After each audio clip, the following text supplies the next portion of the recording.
Welcome, welcome, welcome. We're so excited to have everybody join us today. This is exciting we're already in October. Can you believe how quickly this year has flown by for some and dragging on for others? But this is the Ancient Secrets Global Healing Call, part of the community for the Ancient Secrets of a Master Healer, a book written by Dr. Clint G. Rogers, who's in transit today from Japan back home. And we're so excited that you're able to join us for this time together, where we will share our hearts and share some music and share some stories of love and healing and how the ancient secrets can change your very life. It's always exciting to see what direction these calls take. We kind of give them their own source of energy and healing. Good morning, Jana. Can you unmute there and welcome people in? Good morning, everybody. How are you today? It's so good to see. I'm just going to try to spotlight a couple of people, and there's Jerem. Hi, how are you, beautiful girl? Good. I'm so good to see you. Hello, Karen. How are you? Doing excellent. It's a gorgeous day here in Iowa. Hello, Luke. How are you? Doing great. Thank you. It's so funny you just said hello to Ariana. We just had dinner last night. It was so sweet. And I gave her an Unstoppable t-shirt. So it's so good to see my dear friend Ariana here. That's wonderful. Hello, Beverly. How are you? Doesn't she look beautiful? I'm great. It's a beautiful day and good day to be on the call. Oh, that's wonderful. So there you go, Carol. Do we have go ahead. Oh, and I was going to say good morning, Cornelia in Paradise. How are things in Paradise today? Paradise is sunny and mild. It's not as hot as it used to be in the last few weeks, so it's really nice here at the moment. A little bit breezy, so it's just the perfect day. Oh, wonderful. How many people saw a full moon last night? A harvest moon. Wasn't that spectacular? I happened to be driving home and talking to Jana at the same time. And I was like, Jana, you gotta go outside and see the moon. Of course, she's several hours behind me in Utah. I'm in Texas. But oh my goodness, that was just incredible. It looked like it filled the whole sky. So it's a great reminder of how much beauty we have in the world and how much, is thought out all in advance. And so we're just along to take in the beauty and share the love. And I think it's so exciting. I just came back from Japan on Tuesday. I've been fighting jet lag like crazy. And I'm so excited to be here. And we have someone just came in on the call from Japan who I'd like to spotlight for a minute. I know it's already midnight there, and would love for Reiko to share with us her experience of translation of the Ancient Secrets book into Japanese. I gave my Japanese version to my dear friend Machiko, who is my best friend of 34 years mom. She's 92 years old. There's the book in Japanese. And so let's see if we can find... I saw her come in. There she is on mute, and see if we can spotlight her.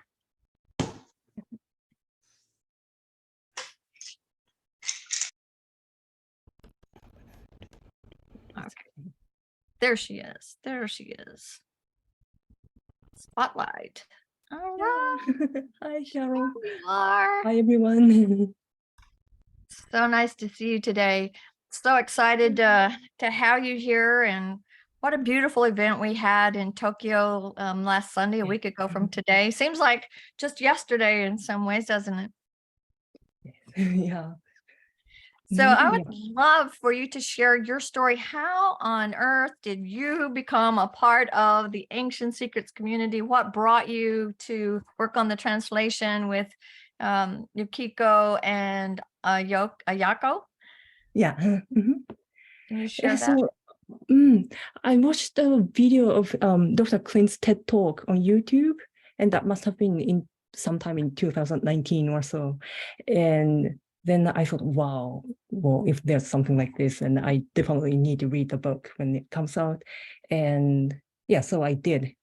In the following year, the book came out. And then I started to join the Sunday call. And that time as I was living in Germany, so it wasn't at midnight for me. It was sometime in the evening. And then after a few weeks, Yukiko contacted me through chat during the call. And she asked me if I wanted to help translate the book. And that's how I got into this. Oh my Yeah, goodness. and soon after, Ayako joined also, and the three of us translate the book. Yeah. How long did you work on the translation? Oh, I don't remember exactly, but I think we worked on it for, yeah, we started in December of 2020.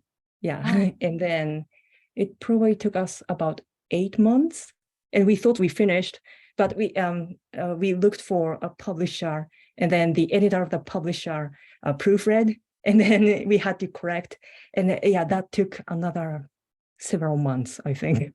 So overall, probably a year and a half or so, but I don't remember exactly. Yeah. Now, how did it feel the first time you held the finished, published hard copy in your hands? How did that feel in your heart? Yeah, well, I forgot about all the hard part, and then I was really glad. Yeah. Yes. And Because did you when I read the book, how was so I have a friend here in Taylor that I was my barista at the coffee place where I used to go, and she worked on the translation and proofreading with Cornelia in German, and she was talking about how she would get lost again and again and again in the story and forget that she was doing the editing kind of work because she just kept getting so immersed in the story. Did you have experiences like that as you were working on the translation?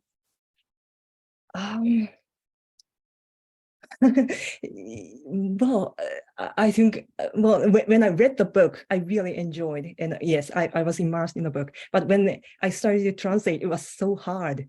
So I think, no, I didn't have the time. I didn't have, well, it's more like I really focus on just getting done. Just But stay focused on the and task at yeah. hand. But now I'm glad I can again sit back and just enjoy reading. Yeah.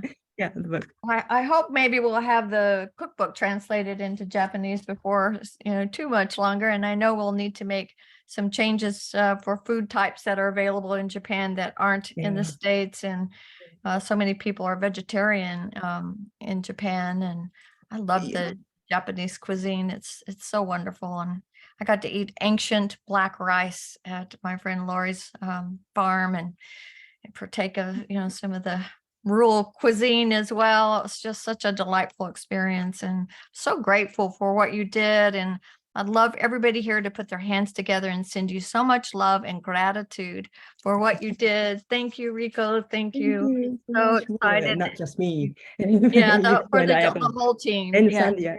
Yeah. Yes, and to Sandhya too. She's been such a great part of the Japanese team. But to Reiko, Yukiko, Ayako, thank you. We're so grateful for it. And I know it's after midnight there. If you want to stay, we're gonna go from our heads to our hearts with a piece of music from Kenta that performed for us. Love you, I'm with you. Yes. And his story is really unique because his story is that Dr. Clint met him in Turkey, of all places. His band, the Dragon Sound, was playing there for a festival in Turkey.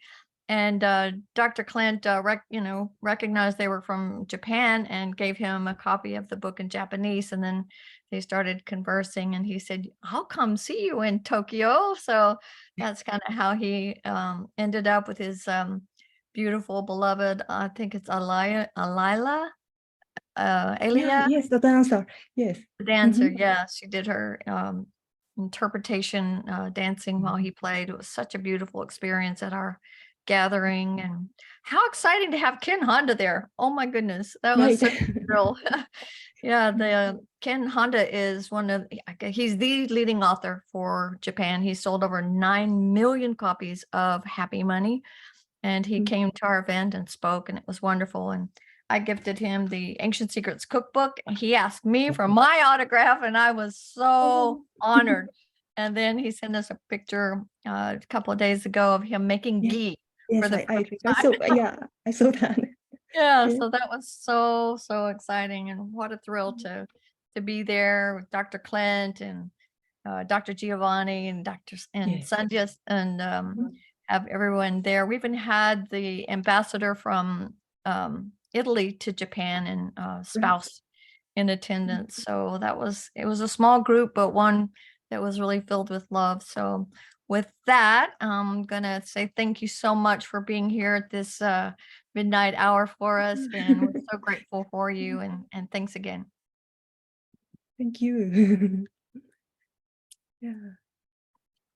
Okay, Cornelia, do you have that queued up for us while we take a deep breath and let go the stressors or the whatever it is that's in your busy brain, and take a listen to this piece of music that's geared to the 432 hertz, I believe it is. That's the healing frequency for the angels. And this is a piece of music from the band that we got to hear in Japan called Dragon Sound with Kenta. And I hope you enjoy.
I think that's such a beautiful piece of music, and I don't know how many of you are kind of into frequencies, but I think it's interesting that there's a research done in Japan on frequency, and it talks about when vibration drops down below 20 hertz, that that's when viruses and things can be more powerful.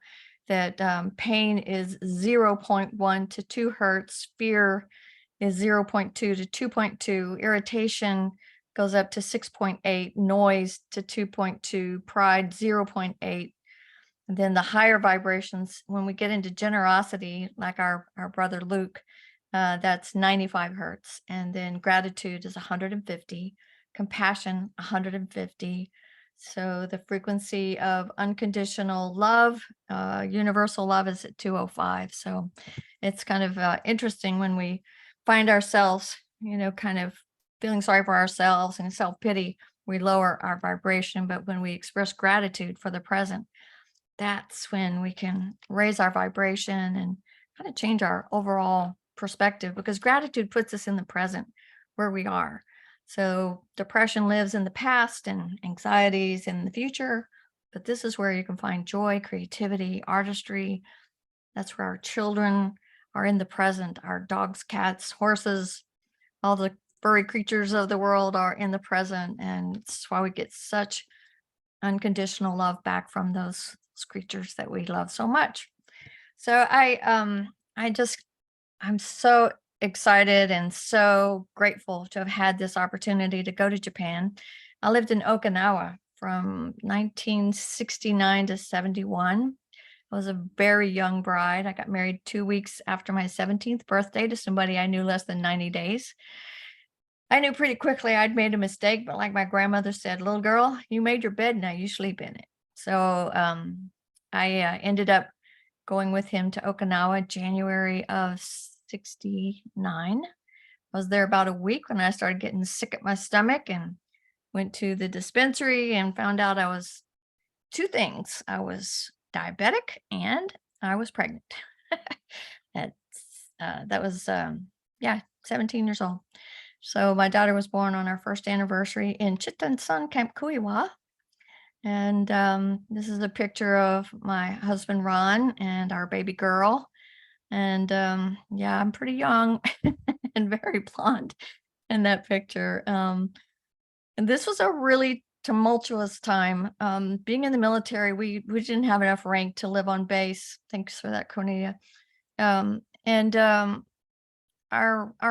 annual income was $3,000 a year, and our rent was $45. And there was often times when we had to not use the air conditioning because we couldn't afford it, and we ate a lot of ramen soup.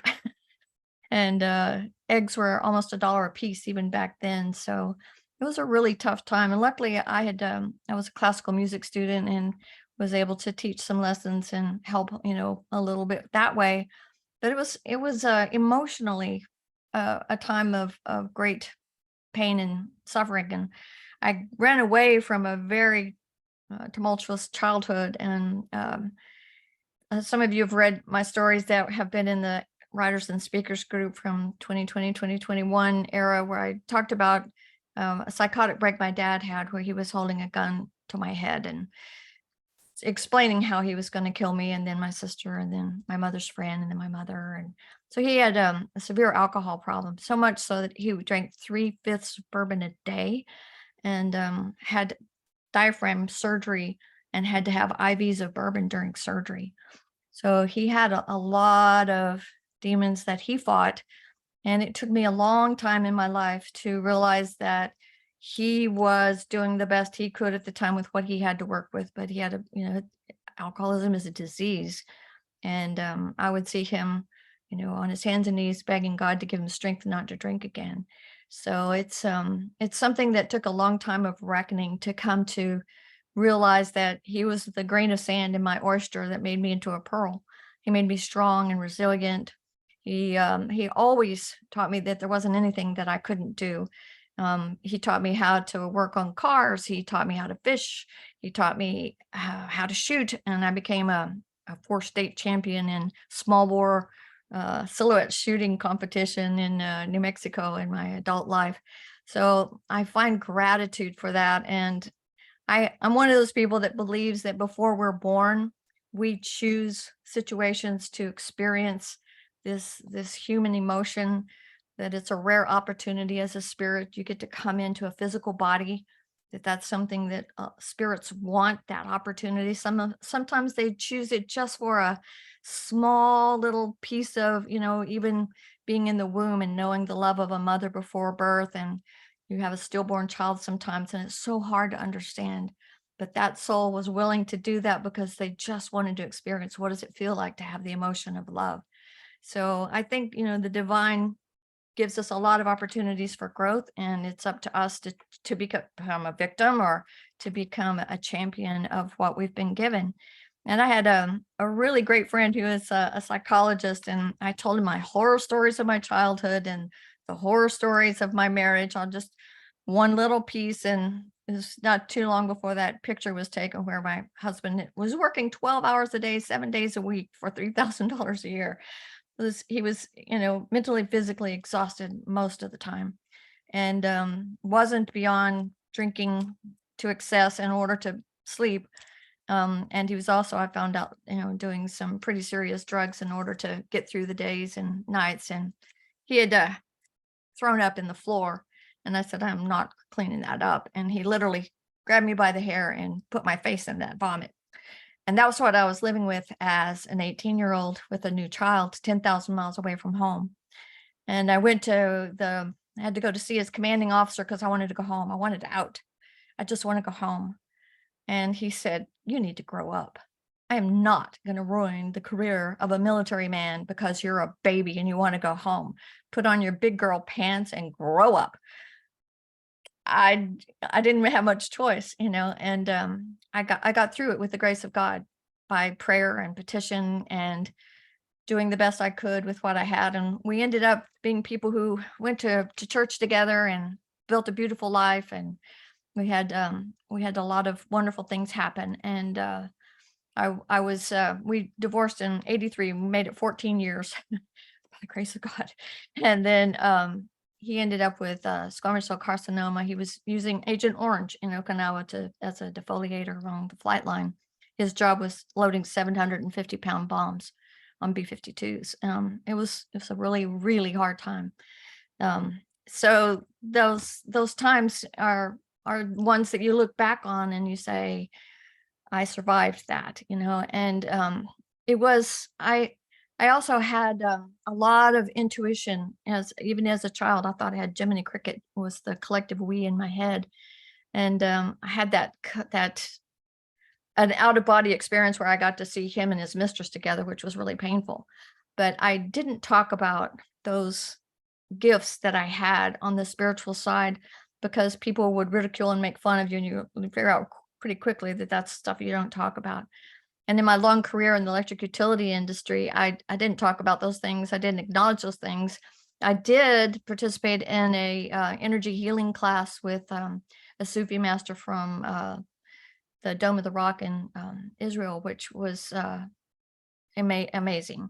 And there's several people that I've run into that know about Sidi Ashram Muhammad and the training that we had in the field of energy healing. So I'd hoped that was going to be my path, but what Spirit told me was no matter how I paid my bills, I could be a vessel for help for other people, but it was always something for mostly complete strangers. And then during this whole process, my daughter went into the Navy, and she was stationed in Sasebo, Japan, which was wonderful since she was born in Japan and served in Japan. But she came back out of the Navy not feeling well. And to this day, she's still very ill. In fact, an hour before my trip to Japan, her palliative care nurse came in and said that her doctors had a conference and that their recommendation is that she go back into hospice. So there's no other treatments for stiff person syndrome. There's about 350 people in the US and Celine Dion in Canada who has stiff persons.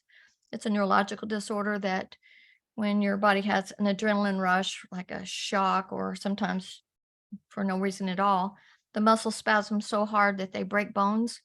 It rips muscles from the bones. She was diagnosed in 2011, but she's been disabled since she was 29.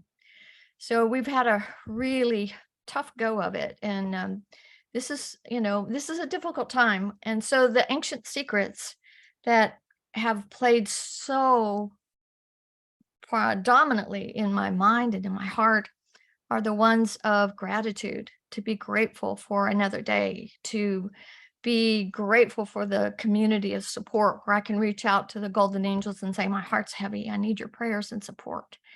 Where I can share what little knowledge I have. I was working on my PhD in naturopathy for about a year and a half when the school went bankrupt. But I've had wonderful coursework in herbology and energy and Chinese medicine and Ayurveda. So these are things that all nothing is by accident. We get all of these learning opportunities.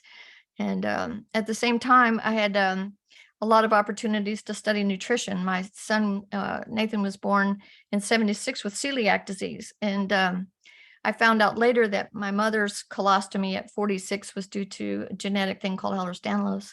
My grandmother's colostomy, she didn't get till 62. And then my daughter has, on top of stiff persons, she also has the Ehlers-Danlos. And I had prolapse everything when in my 20s.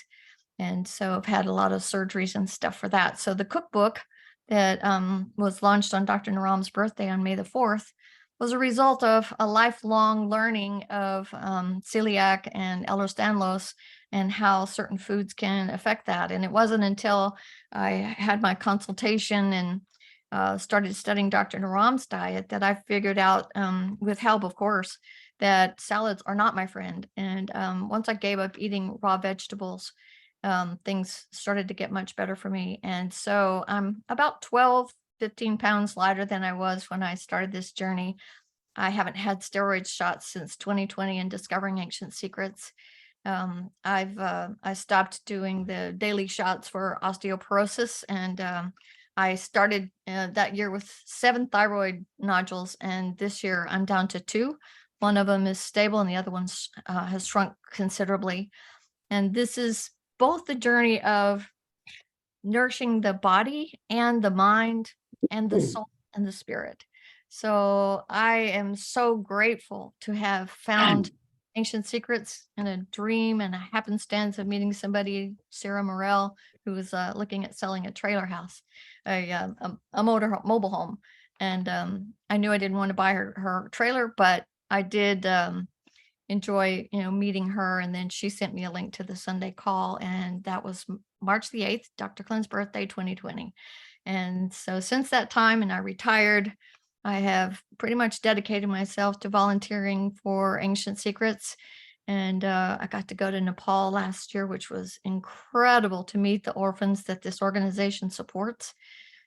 Their hearts are so open. They're so full of joy. And one of the things I really love is after the earthquake, and Dr. Naram was really involved in their rehabilitation of their school and has been a supporter for, 12 years or more.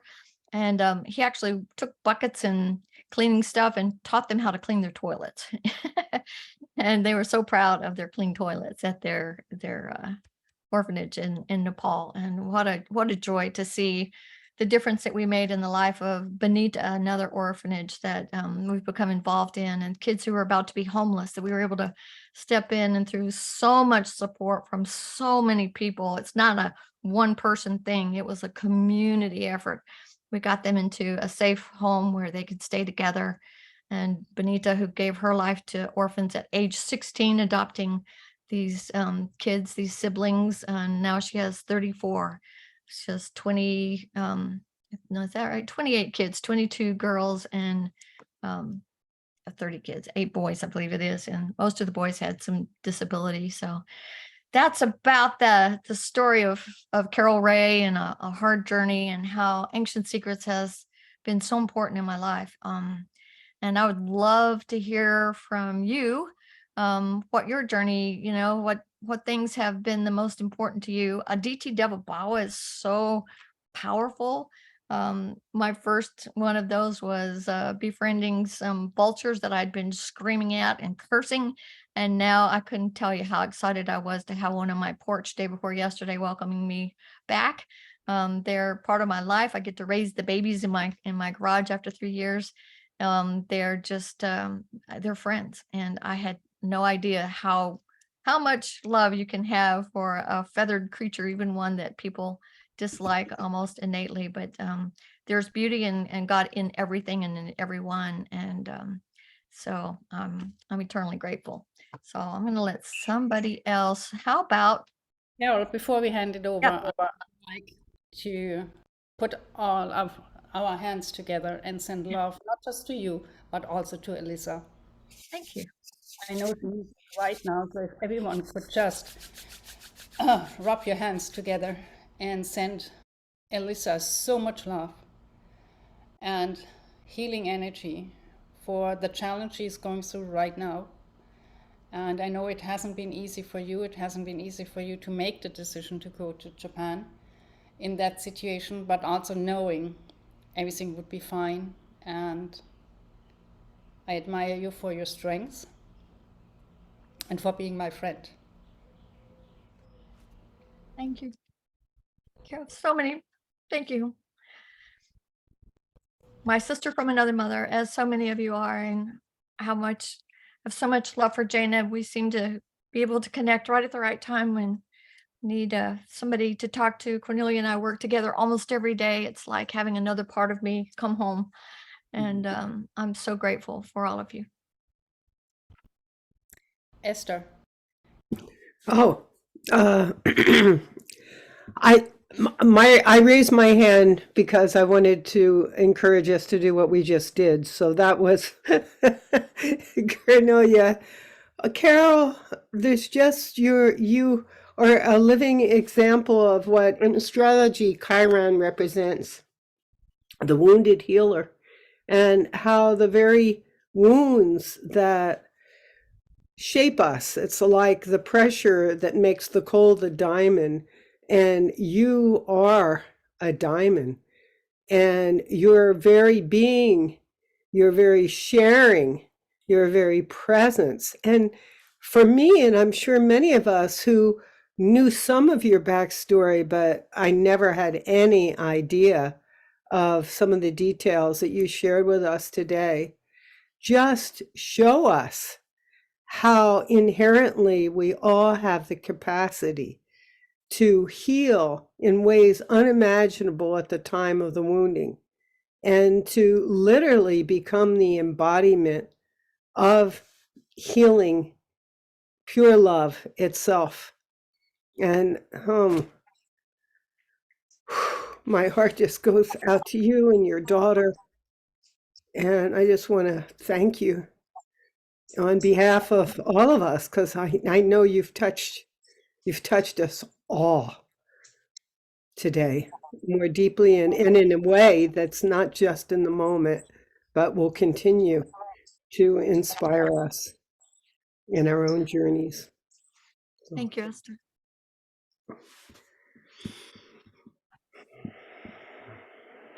Nehemiah, would you like to share something? Yes, in relationship to my sister Carol.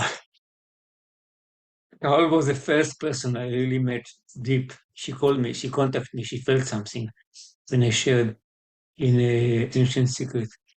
And she shared with me a lot. She couldn't have shared everything today because her life is so rich, it's endless. I mean, I had new things, but so I want to share something that I hope she's okay that I share. Do you know anyone that was at a close call with the lightning that hit them so close? Carol was hit 3 times by lightning. One as she was almost hit, as she was in the kitchen, thrown to the refrigerator with her son Nathan in her belly. Maybe part of the problem of Nathan is there. So what I'm trying to say is, the more we are ready, the more give us trial, because most people wouldn't survive what Carol survived. But she was a soul that was ready to take it. So she was given a bit not a bit, much higher load than anybody I know. Because when I look at all, and I met many people with suffering in their life, including myself, but I haven't met anything so extreme. So I feel she has a great soul, therefore she got so much challenges. And look how she shine now within all of this. It's amazing, amazing. There's nothing I can say about it because this is the most extreme case that I learned of making out of such a bitter lemon, such a beautiful lemonade, or whatever you call it. Feast, not lemonade, feast of all the food she prepared and everything, and the food for the soul. That's all. I just want to acknowledge this amazing woman, Hello, my my brother. sister. And also, you don't know all the story about her spiritual journey or the masters she has got because she didn't want appropriate to call her. But there's so much she has traveled with different masters and all this. It's like she has been around. Let's put it this way. Thank you. Carol is an amazing soul. I remember one of the very first miracle experiment games. We got in the same breakout room and she was in pain. She was talking about her daughter and she told me about, Sarah Morell and finding the trailer and being able to find the Ancient Secrets group. And she was hurting because, when you have a daughter who's in that much that much pain, you're hurting. And she was telling me about her retirement and, her hope for the future. She didn't really know what was going to be happening at that time. I fell in love with her the minute that I saw her. Carol, and she has a unique way of loving. And even in that she has gone through so much struggle and pain, she still has this ability of being able to connect with spirit and radiate that radiance out. This lady is brilliant. She has taught me a lot when she went through the Austin Snowmageddon and she almost froze to death. She got into the car and was finally able to warm up. And but she taught me a lot about survival and about what could happen and preparedness. And so it's been so fun to be able to watch her embrace the Ancient Secrets first aid kit and how important it is. And she sent me a first aid kit before I left for Maui. And it was treasured. I didn't want to use it because it was so beautiful. But it was wonderful. And she just has this heart, a mind that's brilliant and being able to prepare for the future. It's absolutely incredible. She is such an asset to this Ancient Secrets community. And I can see how, when Clint told me that he was going to be going to Japan and that he was going to be launching the book with Ken Honda, I said, you have to have Carol go with you. I said, because she had lived in Japan, she understands that, and you need to have her with you. Carol, did I see Lori come on the call?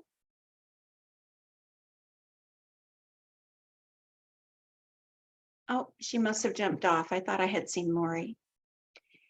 Anyway, I was just wondering if anybody had any questions regarding the book launch or Japan, or any questions for Carol, or just any comments that they would like to share.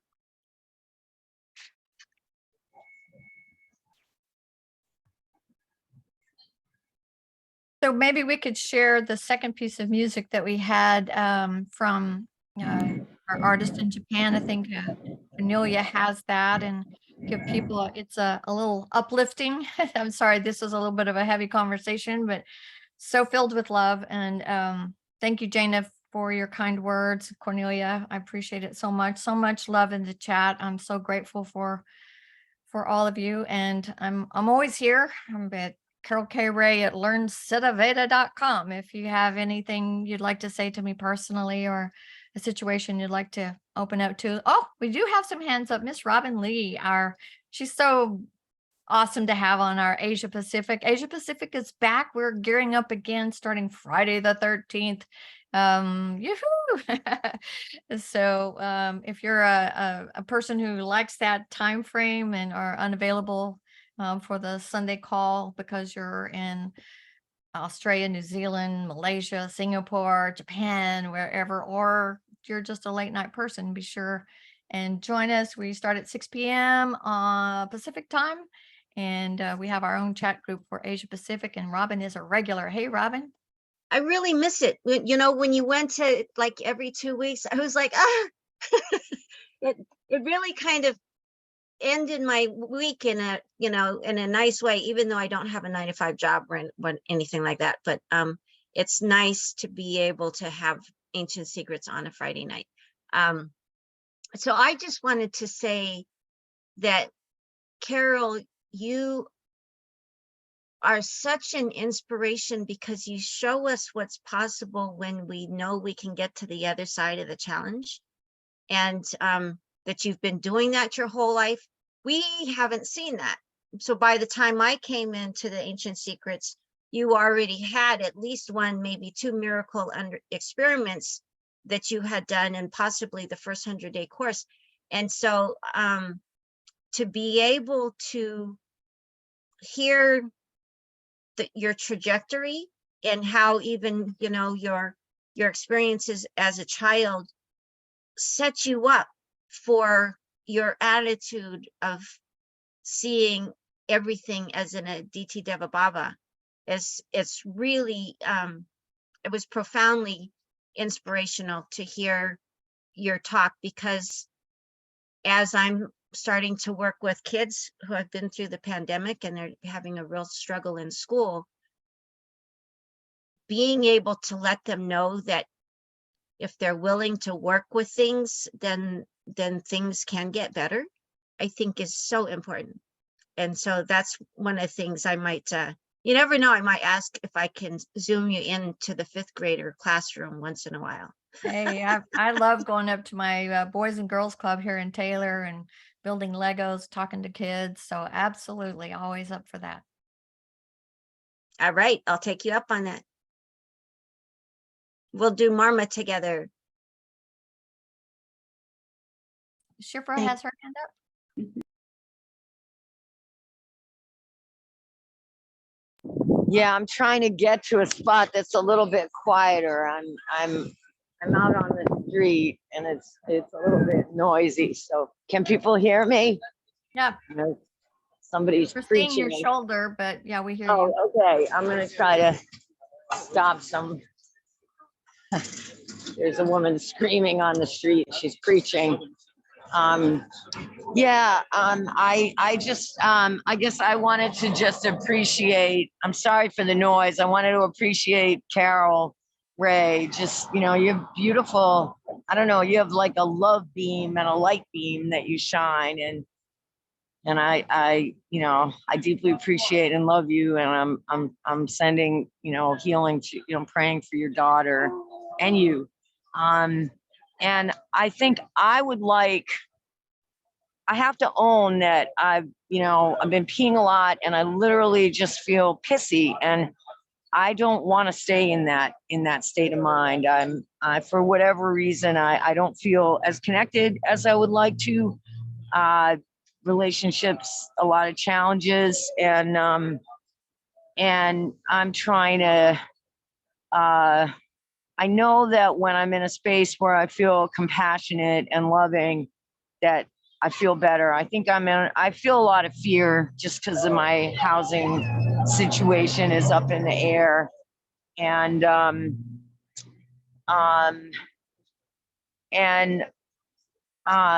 it helps me when I feel like I'm in my mission, like when I talk to homeless people and, you know, give them, you know, food or a little bit of money if I have it, and, you know, just, you know, love that kind of, I don't know what you call it, ministry or rabbi thing feels good to me. And when it's just Yom Kippur and there's a service of the high priest, so I got a kick out of doing that. It was on forgiveness and trying to forgive the world. But I don't sometimes know what to do about my own, I don't know, how to come out of the victim place and move into a more empowered place and feel kind of like I felt when I was gathered with everybody in Sedona.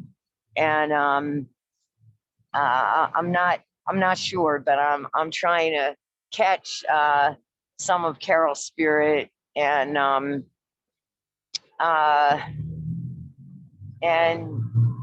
I don't know, just I think I'm gonna get a little harmonica, go around and do that. And I keep taking steps to, to find housing, and so I'm moving in the right direction on that. But I do feel scared. But I think the more scary part is just not feeling as connected as I would like to people. So I'm looking at my own face. I want to look at other people's faces. So I'm, just, sending love in this challenging time and healing to, anybody who needs it, and sending love and healing that Dr. Ann and Linda and Mindy and all the people. There's flooding in New York. I know Andrea lives there. So just sending healing, sending love, and just trying to feel connected. That's it. Thanks. Thank you, Shifra. Something I would use when my mind would tell me I'm scared, I'm terrified. I learned through ancient secrets, I'd put my hand on my heart and say, I am love. It's just a mind shift. Going from here, I'm fearful, I'm worthless, nobody could ever love me, I'm vulnerable, whatever. Shift that to your heart and say, I am love, I'm at peace. And it's just, you can almost immediately just, I'm at peace. So I'm going to ask everybody to raise your arms and say, I am love. I'm going to get off my dress here. I am love. And really, really feel I am love. And then cross your arms over yourself and say, I am loved. We all have divine love as part of our being. And then your hands together over your heart. I am at peace. I am at peace. And it's just amazing how that can calm those spirits. And I had shared with Shifra a little thing that I learned in, I think it was 78, a long time ago. And it's a little mental visualization. If you have biodegradable index cards and you write on them all the regrets, all of the guilt, all of the things you want to let go of. I didn't know the let go marma at that time, but I would have if I've used it. And you write on these cards, and you have this special ink, and then you're visualizing going down to your body of water. Mine was the East China Sea. And you throw those cards out, and the fish come up and eat those things. And then they're dissipated into the water. And then there's a sign laying right beside you, and you pick it up and it says no fishing. And you take a rock and you pound in that sign. And every time your brain brings back that guilt or that remorse, or whatever, you go, no fishing. I'm done with that. So it's kind of and then you do letting go. So let's all do letting go marma. Left hand, fingers out, thumb is up. We use our index finger, the thumb's on the inside of the palm. And we do 6 of these. 1, 2, 3, 4, 5, 6. Now we're going to do it with a frame. This is a red frame over the left eye. I know it looks like my right because we're in the mirrored image here, but this is the left side, and it's a red frame. Put in that something, an emotion, an experience, a person, yourself, whatever it is, you want to let go of your ego, let's say. You put that in that frame, and then you do this again with your eyes closed. Picture your ego dissipating, melting, going away. So 6 of those. 1, 2, 3, 4, 5, and 6. And then let's open up the circulation of our heart with the heart mudra. This is the right hand, and in the palm, you put your left thumb. Close those 4 fingers around your thumb, and you bring your 3rd finger to your thumb. So you end up with this beautiful heart shape if you open it up this way. It looks like a heart. And then you pump those fingers 6 times. 1, 2, 3, 4, 5, 6. And that is a stimulus for circulation. If somebody's having a little heart issue, it can be wonderful and life-saving. And it's one of a great thing to do. Shifra has her hand up again. Did you have something? Very quickly. So as I was doing those motions, I was right in front of the window of a restaurant, and the people in there started doing the same thing, and they were like full of love, and we were blowing each other kisses. So, whoa, thank you, We brought Carol. love to Boston today. Woo! Brought love to Boston. Yeah. That's Love it. Yeah. Boston. Okay. Shifra. Oh, that's fun. And then let's do some self-love. And you can do, like, if you're in a meeting and it's, you need to be discreet, you can just do one ear like this, and you're kind of holding your arm up and leaning on your hand and doing self-love with discretion. But if you're by yourself, you can do both loves, the past love, the future love.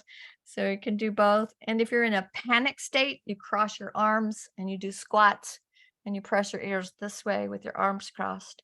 And that's a great tool for panic and anxiety, which comes from too much vata, too much air. And then because we want to be present, we'll do this one, which stimulates blood flow for the brain. And that's at the point midway between your nose and your lip. Support yourself at the back of your neck with your left hand, and exhale. Not sure I understand. Siri. Inhale, 1. Exhale. Inhale, 2. Exhale. Inhale, 3. Exhale. Inhale, 4. Exhale, 5. Inhale, 6. Wow, feels so good. And then calming, present, focused. This is another one. You use your left hand and you find your point. This is at the brow line. I was doing it too high. I watched a couple of videos with Dr. Naram, and it's closer down to the brow line than center forehead. And this one we do 6 times. 1, 2, 3, 4,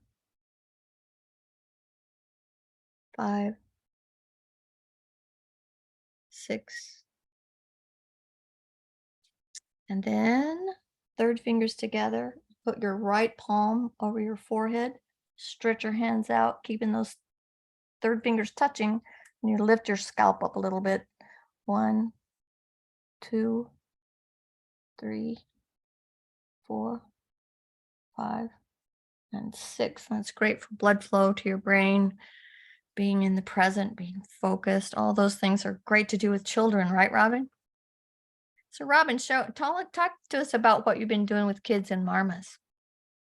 Well, so I have, through the Rotary, I've been working with the 5th graders at the local low income serving elementary school.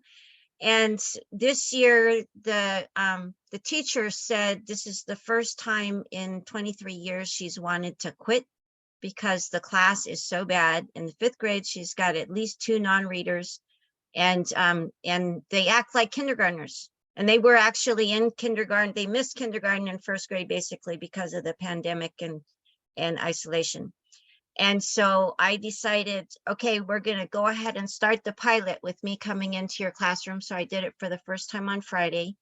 And at least one of the children was feeling better already, with just in the, the 15 or 20 minutes that I was there. And one of the things that I believe is that we have to help our kids recover, because the suicide and the mental health rates are just through the roof right now. And at kids as young as 5 trying to commit suicide. And so my idea is to start doing this with kids in the classroom. And I have created this little marmazine out of a single sheet of paper.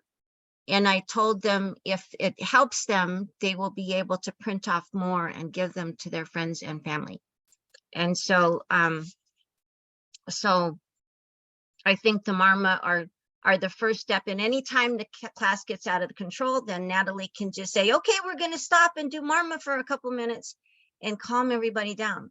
Because in the chaotic state, none of the kids can learn, even the smart ones. So as soon as they calm down, then everybody can be more receptive to learning, and then they can choose to do what do you want marma for whatever they're working on in school, and help them empower themselves to take control of their lives. That is so beautiful. Oh my gosh, that's wonderful. Thanks so much for that.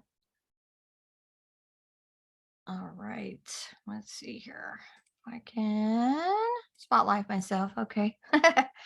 So with that, let's add what do you want, Marma, now that we've connected to our heart and our mind is focused.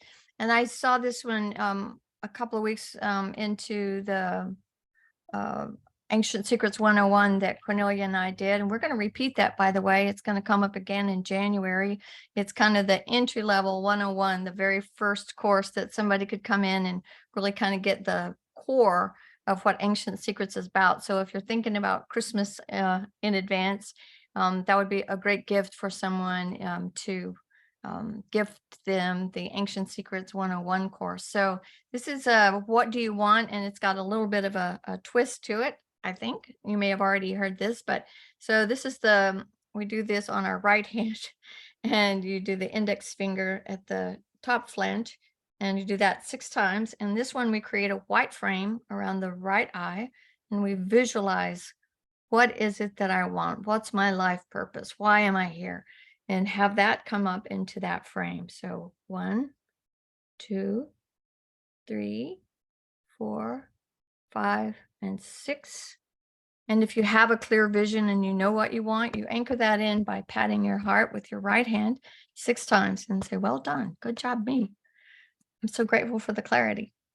Then this is the twist on the middle joint, flange. Then what we ask is, what is my number 1 priority? And it can be your priority for today, your priority for this week. What is my number 1 priority? So we're going to do that one 6 times. 1, 2, 3, 4, 5, 6. And then the bottom one is, how will I be? What will change? How will it feel when I have what I want? What does that look like? What does it feel like? And so we do that one 6 times. 1, 2, 3, 4, 5, 6. Then if you have clarity on that and you know what it is, you can state it as a gratitude statement.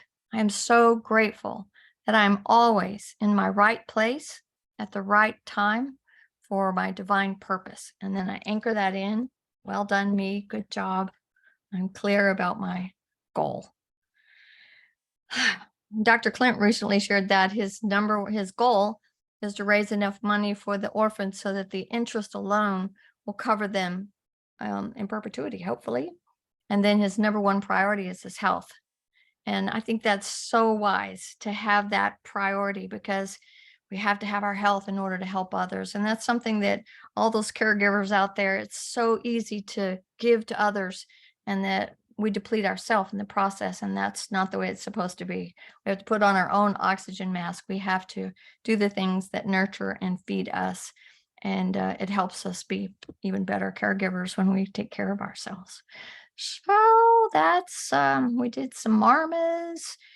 Cornelia, would you like to play that second music selection from our guest artist in Japan? Thank you, ma'am.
sorry about the video quality of that.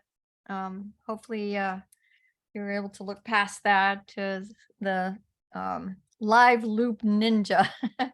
This guy is an electronic genius. He's created all of these looping devices and put them all together. And Dr. Clint had such a great meeting with him in of all things Turkey at a festival, and they connected, and it was so cool that he came and shared his music and his band with us in Japan. What a great opportunity. And I just want to say again my gratitude to Dr. Clint. He's been a good friend. He's been a mentor. He's been so uplifting and given so much to so many. And the 10 years that he devoted to the writing of this book is life-changing for all of us. And Dr. Giovanni shared the story of Rabat, the first chapter in the book, at the event in Japan.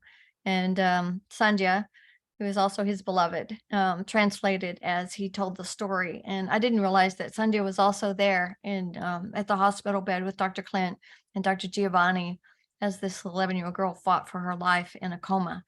And they talk about the onions and the milk, and how not only did she come out of the coma, but so did other people who were in the room with her. It was contagious healing. So it was an incredible opportunity, and one that I will forever be grateful for. And to my friend Lori, who she and her husband Bingo opened their home, and Poonam and I stayed with them in their rice farm in northern Japan, Takayaki, I think it's called. And we had a beautiful stay in Machiko. And I just am overjoyed with such a great opportunity and the love and support. My eyes are wet before I'm reading your kindness that's in the chat today. And if you want to save it for whatever reason, you can click on the 3 dots at the bottom down there and save it, and use these links to enjoy this music on your own time. And Cornelia, we have what, 5 minutes left? Yeah. Just about. Definitely, we have to be finished at a 1:15. So do we want to go to a breakout room for 4? It's very short, so I don't know if you want to. We can go for it, but it's really only 4 minutes. Right. So Do you want me to set it up? let's do the random breakout room and see what happens, and then say I love you and I'm with you, and thank you so much for everybody for the love and support. I'm so grateful. Okay, so we'll say it before or after that, right? We'll say it Before. now. Yeah. Okay. Love you and I'm with you. I love you and I'm with you. I'm with you. Love you and I'm with you. Carol. I love you Love and you, I'm I'm with with you. you, I love you and I'm Carol. with you. And I'm Love you and I'm with you. Love you and I'm with you all. Love you and I'm with you. Love you and I'm with you. Love you and I'm with you. Love you and I'm with you. Love you and I'm with you. Love you and I'm with you. Better end. Love you and I'm with you. Love you and I'm with you.